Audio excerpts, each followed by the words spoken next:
Assalamualaikum warahmatullahi wabarakatuh. Perkenalkan, nama saya Rajeng Syafira Rayhana Wiwaha dengan NIM 170211604602, Pendidikan Bahasa Sastra Indonesia dan Daerah Universitas Negeri Malang. Sebelumnya, puji syukur saya panjatkan kepada Tuhan Yang Maha Esa karena dengan ridhonya saya dapat menyelesaikan proposal penelitian saya.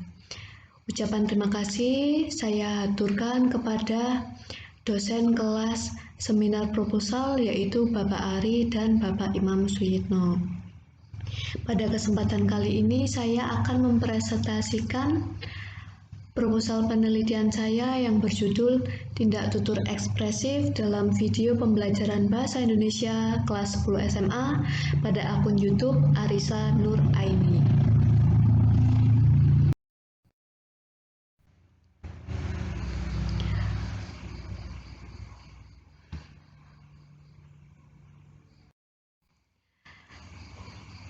Pada presentasi proposal penelitian saya akan mempresentasikan tentang latar belakang penelitian saya. Bahasa merupakan salah satu alat komunikasi yang dimiliki oleh manusia. Dalam menjalani kehidupan sebagai makhluk sosial, manusia memerlukan interaksi sosial dengan sesamanya. Bahasa digunakan oleh manusia untuk menyampaikan pesan atau informasi kepada lawan tuturnya. Penyampaian pesan atau informasi tersebut akan dipahami oleh lawan tutur, sehingga akan tercapai tujuan dari komunikasi. Dalam hal ini, salah satu cabang ilmu bahasa yang mengkaji tentang pemaknaan bahasa adalah pragmatik. Pragmatik merupakan salah satu cabang ilmu bahasa yang mengkaji makna sebuah tuturan berdasarkan konteks tuturan tersebut. Pragmatik memiliki satuan analisis yaitu tindak tutur. Tindak tutur menurut Sari adalah hasil dari suatu kalimat yang dituturkan dalam kondisi tertentu dan merupakan satuan terkecil dari komunikasi bahasa. Dalam hal ini, tindak tutur digunakan untuk mengungkapkan suatu bahasa agar dimengerti dengan baik apabila dikaitkan dengan konteks terjadi tuturan tersebut yang kemudian memunculkan sebuah makna. Searle membagi tindak tutur menjadi 3 jenis, yaitu tindak tutur ilokusi, lokusi, dan berlokusi. Tindak tutur ilokusi adalah tindak tutur yang menyatakan atau menunjukkan ada maksud di balik sebuah tuturan tersebut. Sedangkan tindak tutur lokusi adalah tuturan yang dimaknai apa adanya tanpa ada maksud di balik tuturan tersebut. Dan yang terakhir adalah tindak tutur perlokusi. Tindak tutur perlokusi adalah dampak yang diakibatkan oleh tuturan yang disampaikan kepada lawan tutur. Tindak tutur ilokusi dibagi menjadi 5 bentuk. Yang pertama yaitu tindak tutur asertif, yang kedua tindak tutur direktif, yang ketiga tindak tutur komisif, yang keempat tindak tutur ekspresif, dan yang kelima tindak tutur deklarasi. Tindak tutur dapat kita temui di mana saja. Salah satunya adalah video pembelajaran. Video pembelajaran merupakan media pembelajaran berbasis audio dan visual. Dalam hal ini, biasanya guru menggunakan video pembelajaran untuk menyampaikan materi-materi kepada siswanya. Di dalam video pembelajaran, dapat kita temui berbagai macam tindak tutur yang digunakan oleh pengajar atau penutur dalam video tersebut untuk menyampaikan materi pelajaran. Tindak tutur tersebut digunakan agar pemirsa dari video tersebut memahami maksud dari video tersebut dan pesan-pesan yang disampaikan dapat dipahami dengan baik oleh pemirsa video. Salah satu tindak tutur yang terdapat dalam video pembelajaran adalah tindak tutur ekspresif. Video pembelajaran pada masa ini dapat dikemas dalam berbagai bentuk. Dapat berupa CD atau DVD, Dan yang paling modern pada saat ini, video pembelajaran dapat dengan mudah diunggah melalui YouTube. Salah satu akun YouTube yang mengunggah atau memiliki konten-konten berupa video pembelajaran adalah Arisa Nuraini. Pada akun YouTube Arisa Nuraini memiliki konten-konten berupa video pembelajaran bahasa Indonesia tingkat SMA. Pada video-video yang diunggah oleh Arisa Nuraini tersebut, Arisa Nuraini memiliki atau menggunakan berbagai macam tindak tutur di dalamnya agar suasana atau penyampaian dalam video tersebut tetap terasa hidup dan interaktif terhadap pemirsa video tersebut. Selanjutnya, berdasarkan latar belakang penelitian tersebut, saya merumuskan fokus penelitian menjadi 3, yaitu jenis tindak tutur ekspresif, fungsi tindak tutur ekspresif, dan strategi tuturan. Pada fokus penelitian jenis tindak tutur ekspresif, terdapat poin-poin yaitu tindak tutur meminta maaf, tindak tutur mengucapkan selamat, tindak tutur berterima kasih, tindak tutur mengkritik, tindak tutur mengeluh, dan tindak tutur menyalahkan. Sedangkan pada fokus penelitian fungsi tindak tutur ekspresif lebih berfokus pada fungsi meminta maaf, fungsi mengucapkan selamat, fungsi berterima kasih, fungsi mengkritik, fungsi mengeluh, fungsi menyalahkan, fungsi memuji. Sedangkan pada fokus penelitian strategi tuturan lebih berfokus pada cara penyampaian tindak tutur, yaitu ada 2. Yang pertama strategi langsung dan strategi tidak langsung. Manfaat dari penelitian saya. Manfaat pada penelitian saya dibagi menjadi 2, yaitu manfaat teoretis dan manfaat praktis. Pada manfaat teoretis, penelitian ini diharapkan dapat memberikan manfaat untuk pengembangan penelitian ilmu tindak tutur. Kegunaan teoritis dalam penelitian ini adalah menambah alternatif teori tentang jenis, fungsi, dan strategi tindak tutur ekspresif pada video pembelajaran bahasa Indonesia. Sedangkan manfaat praktis, yaitu manfaat yang berhubungan dengan tokoh-tokoh atau orang-orang yang berhubungan dengan penelitian ini, yaitu ada 2, yaitu pengajar dan peneliti. Manfaat praktis bagi pengajar adalah penelitian ini diharapkan bermanfaat untuk memberikan gambaran tentang jenis, fungsi, dan strategi tindak tutur ekspresif bagi pengajar bahasa Indonesia yang menggunakan video pembelajaran dalam menyampaikan materi. Sedangkan manfaat praktis bagi peneliti adalah penelitian ini diharapkan mampu memberikan manfaat, yaitu menjadi wawasan untuk peneliti dengan memperoleh informasi mengenai jenis, fungsi, dan strategi tindak tutur ekspresif yang terdapat dalam video pembelajaran bahasa Indonesia. Selanjutnya yaitu adalah kajian teori. Yang pertama adalah pragmatik. Pragmatik menurut Mudiono adalah cabang ilmu linguistik yang mengkaji hubungan antara makna dengan konteks yang dimaksudkan untuk memahami bahasa yang digunakan penutur. Sedangkan menurut Wijayan Dalamsari pada tahun 2012, pragmatik adalah salah satu cabang linguistik yang menelaah mengenai maksud ujaran yang disesuaikan dengan konteksnya. Sedangkan menurut Purba, pragmatik memiliki hubungan yang erat dengan hal-hal yang berhubungan dengan tuturan seperti peristiwa tutur, situasi tutur, dan tindak tutur.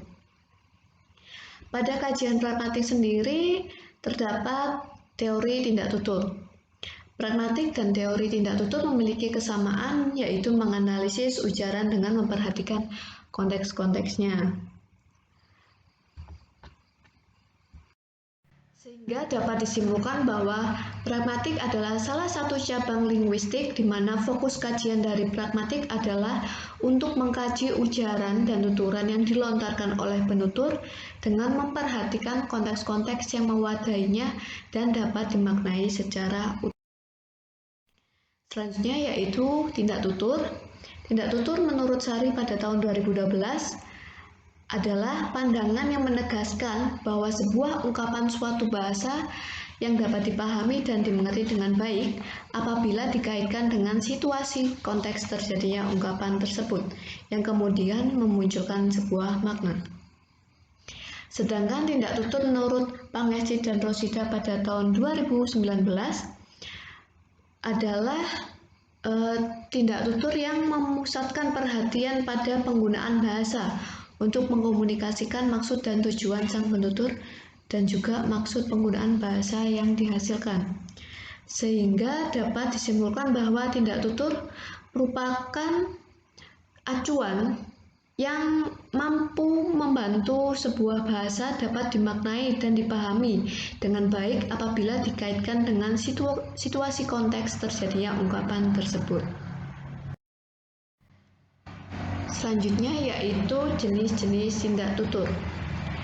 Shirley mengklasifikasikan tindak tutur menjadi 3 jenis, yaitu tindak tutur lokusi, tindak tutur ilokusi, dan tindak tutur perlokusi. Sejalan dengan pendapat Shirley, Austin juga membagi tindak tutur menjadi 3 jenis berdasarkan daya tuturan, yaitu menjadi daya lokusi, daya ilokusi, dan daya perlokusi. Selanjutnya yaitu tindak tutur ekspresif. Tindak tutur ekspresif merupakan salah satu bagian dari tindak tutur ilokusi.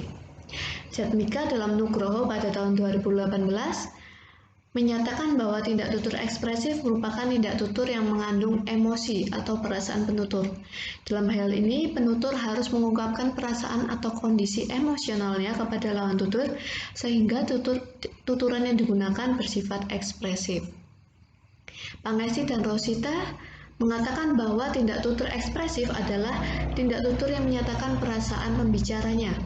Tuturan disampaikan digunakan untuk mengekspresikan perasaan dan kejiwaan penutur. Pada pernyataan-pernyataan tersebut sejalan dengan pernyataan Sari pada tahun 2012 bahwa tindak tutur ekspresif adalah tindak tutur yang dimaksudkan agar ujaran tersebut dapat diartikan sebagai evaluasi bagi penerima tuturan.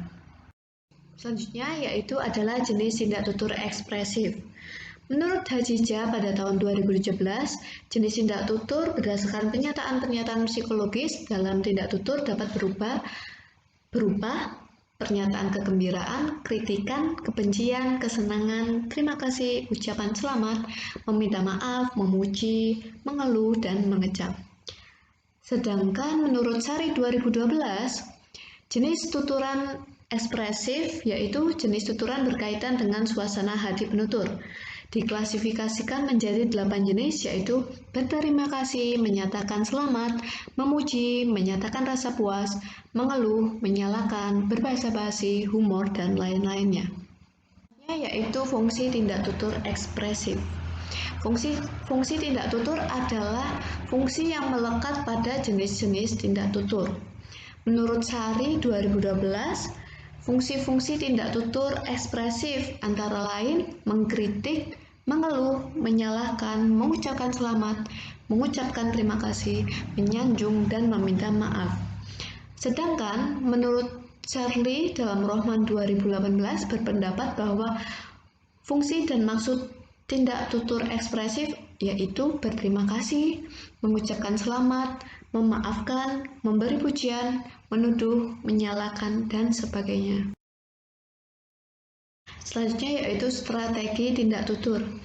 Rustono pada tahun 1999 mengemukakan bahwa tindak tutur dibagi menjadi 2 yaitu tindak tutur langsung dan tindak tutur tidak langsung. Tindak tutur langsung yaitu kesesuaian antara modus tuturan dan fungsinya secara konvensional. Sedangkan tindak tutur tidak langsung yaitu tuturan yang bermodus lain yang digunakan secara tidak konvensional.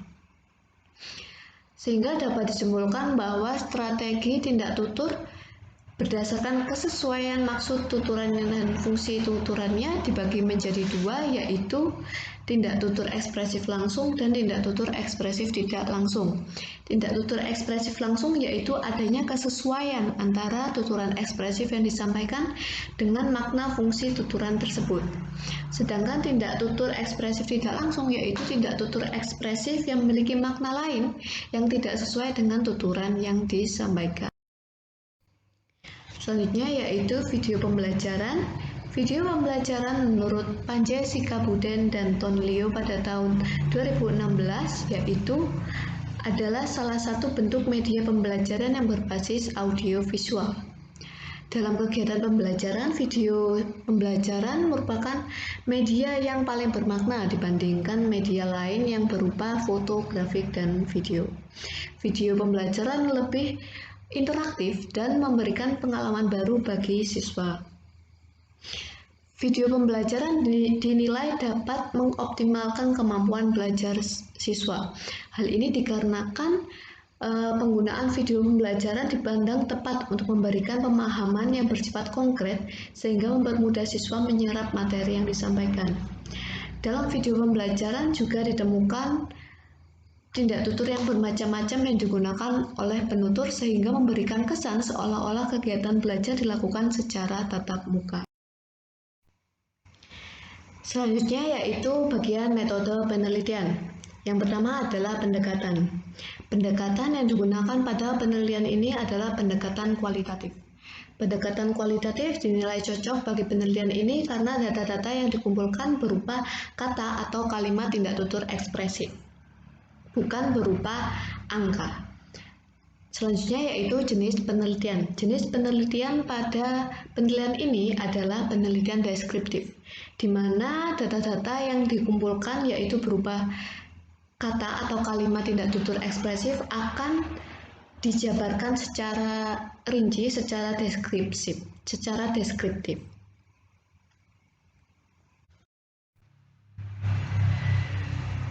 Penelitian deskriptif digunakan untuk mendeskripsikan jenis, fungsi, dan strategi tindak tutur ekspresif yang ditemukan dalam video pembelajaran Bahasa Indonesia kelas 10 SMA pada akun YouTube Arisa Nuraini. Selanjutnya yaitu instrumen penelitian. Pada penelitian yang menggunakan pendekatan kualitatif, instrumen utamanya adalah peneliti itu sendiri.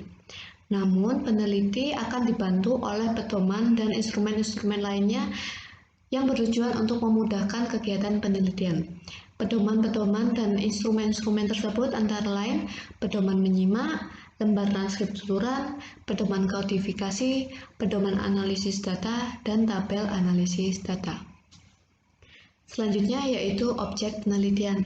Objek penelitian pada penelitian ini adalah video pembelajaran Bahasa Indonesia kelas 10 SMA pada akun YouTube Arisa Nuraini. Objek ini dipilih karena pada akun YouTube Arisa Nuraini sangat berfokus pada pembelajaran Bahasa Indonesia kelas 10 SMA. Akun YouTube Arisa Nuraini tidak seperti akun-akun YouTube lainnya yang mengunggah video pembelajaran berbagai macam mata pelajaran lainnya. Selanjutnya yaitu data dan sumber data. Data yang didapat pada penelitian ini berupa data verbal, yaitu jenis tindak tutur ekspresif, fungsi tindak tutur ekspresif, dan strategi tindak tutur ekspresif. Sedangkan sumber data dalam penelitian ini adalah 6 video pembelajaran Bahasa Indonesia kelas 10 SMA.